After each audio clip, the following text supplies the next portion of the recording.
لا انا سؤالي، هل زياده المقاعد انطى امل لكل فرق قاره اسيا ان تنافس نعم للحصول عليه؟ نعم، وانا اعتقد النسخة المقبلة منتخب اندونيسيا سيكون رقم مهم ومنافس ومتأهل، اعتقد يتأهل. يتاهل. على ممكن. اعتبار انه التجديد اللي صار باندونيسيا واستقطاب المغتربين والمحترفين والتجنيس جعل الفريق يعني مهم وحصان اسود.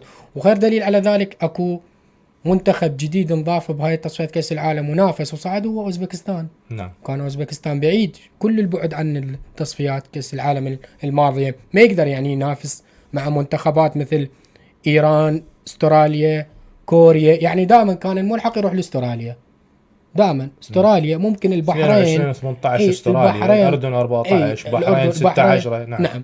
اي اوزبكستان كان حتى الملحق ما يقدر ينافس. اذا هذا النظام فتح الباب امام الكثير من المنتخبات، بدأت تخطط وهي فرصة ممكنة ذهاب الى كأس العالم. جيد.